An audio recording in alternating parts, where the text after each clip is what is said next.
Insider Business on Art Television. I'm Heshain Ali and let's have a look at the headlines first. Sri Lanka plans 100 million rupees tourism promotion campaign in Germany this year. Election Commission Chairman warns on unethical media reporting. News in detail. Sri Lanka Promotion Bureau yesterday informed that there are plans to launch a 100 million rupees promotional campaign on a selected German TV channel within the next 2 months.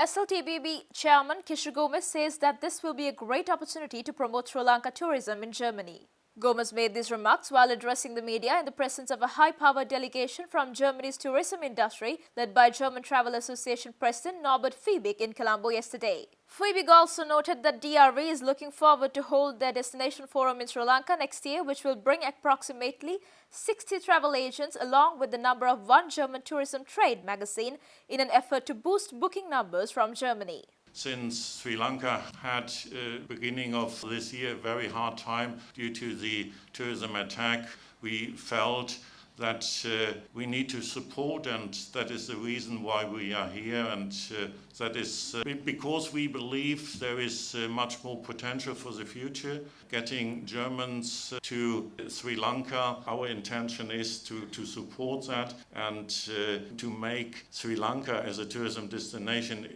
more attractive. The acknowledgement of Sri Lanka as a beautiful tourism destination needs to be improved, and that's what we are trying to support and what we did support in the last years, and we are continuing to do so.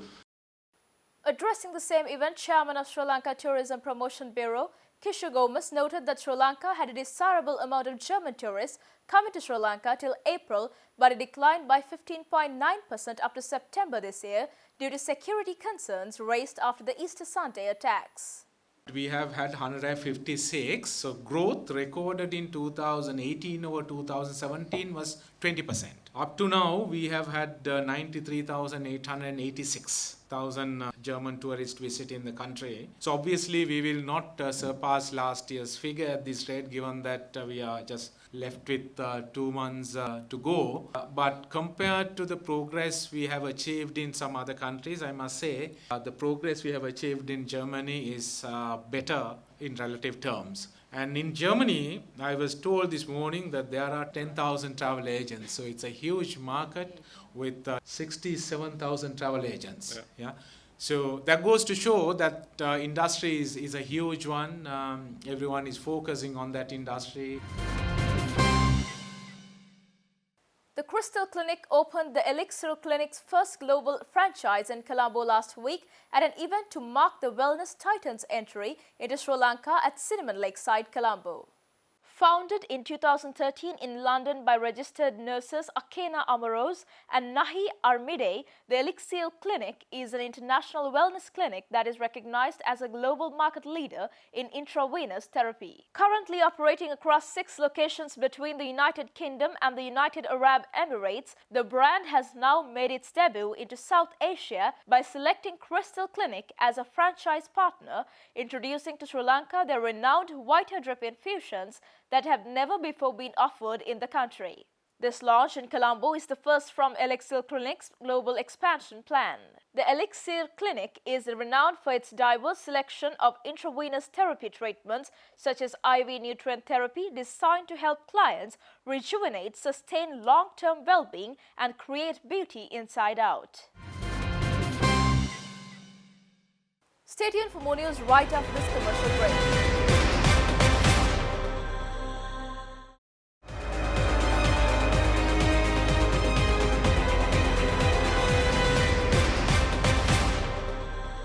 Welcome back, and now let's take a look at the latest political happenings related to the looming presidential election.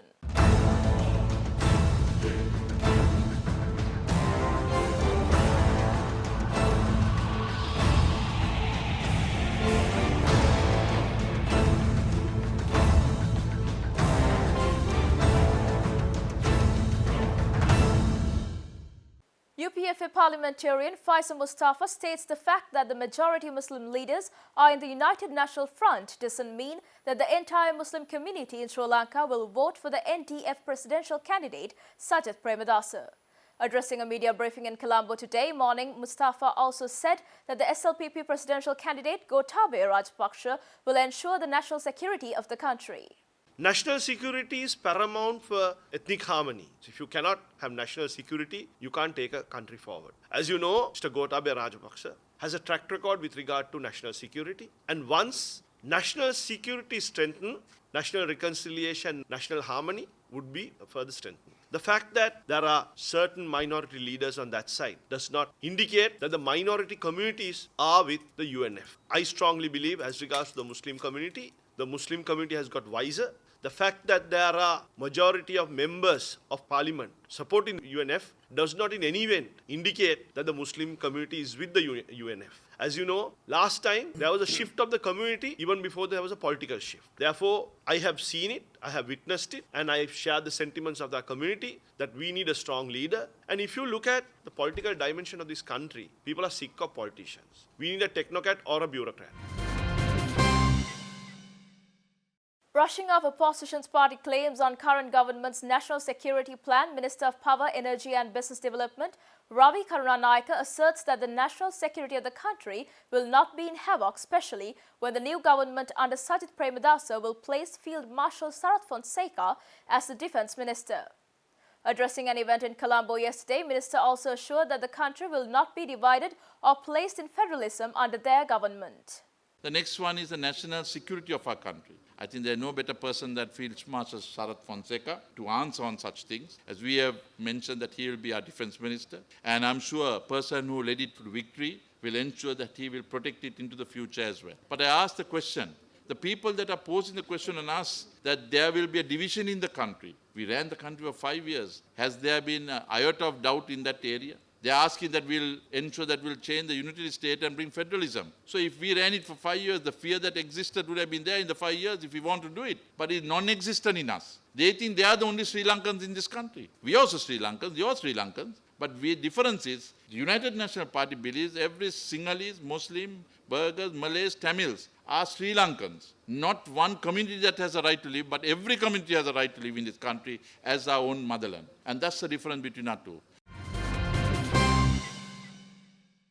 Pertaining to the media ethics on the looming presidential election, Chairman of the National Election Commission, Mahinda Deshapre, states that if any media outlet does not conform to the election laws and ethics, the Election Commission has authority to issue a gazette informing that the particular media channel is working for a chosen candidate. Election Commission Chairman made these observations last Tuesday addressing a public seminar. Election Commission Chairman Mahinda Deshapre and Chairperson of the Human Rights Commission of Sri Lanka, Dr. Deepika de Gama, attended the public forum last Tuesday in order to address the media ethics in relation to the looming election.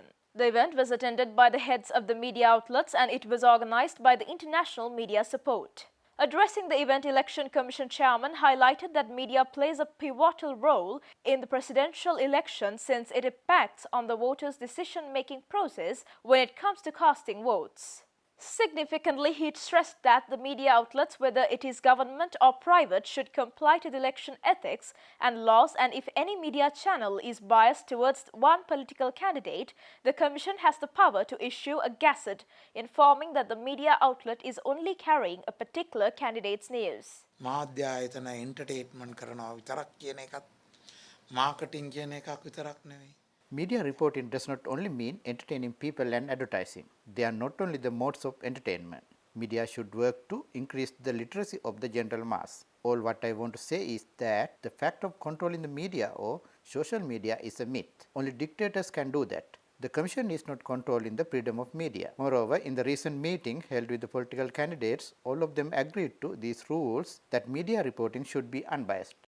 Thus, addressing the same event, Chairperson of the Human Rights Commission of Sri Lanka, Dr. Deepika de Gama, highlighted that the Election Commission should not be solely held responsible for the unethical media reporting on the presidential election, but an active civil participation is also needed to stop the unprincipled media reporting. මේ උපමාන මොන ආකාරයෙන්ද එක් එක් ආයතන මගින් උල්ලංඝනය වෙන්නේ කියන එක ඒ අදාළ The Committees of Election Commission can name the media channels that violate election laws and inform the public as to which laws are violated by the particular channels. This is called name and shaming. Then the public will decide the rest. We cannot think that the general public is illiterate. In India, if any electronic media outlet represents a particular political party, they publicly announce that and give prominence to the chosen party. If not, the electronic media channels report without being biased to any political party. I think that is fair and right. Here in Sri Lanka, the biggest injustice happens to the general public. Those in Colombo and suburban areas will be somehow informed of the information, but others, especially those who lack easy access to information, will be misled if a particular media outlet is biased to a specific political party. Media outlets should be responsible in fossilizing opinions on people's mind. On the other hand, Election Commission should not be solely held responsible. We need an active civil participation. I believe society should be more active and work to stop unethical media reporting.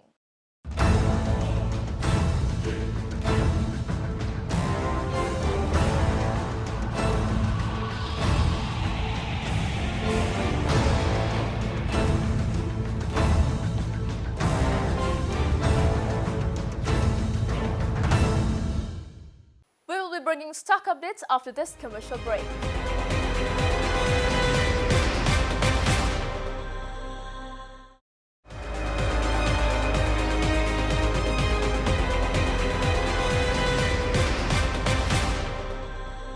Welcome back after the break. Trading at Colombo Stock Exchange ended on a positive note today.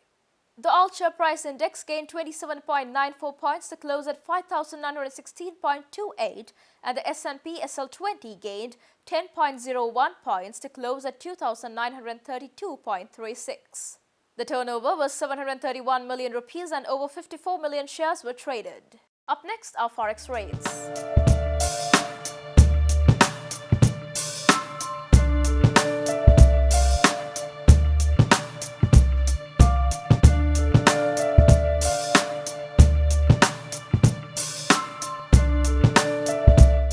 That's all news for today. Do join us tomorrow with State of Business. Until then, take care. Good night.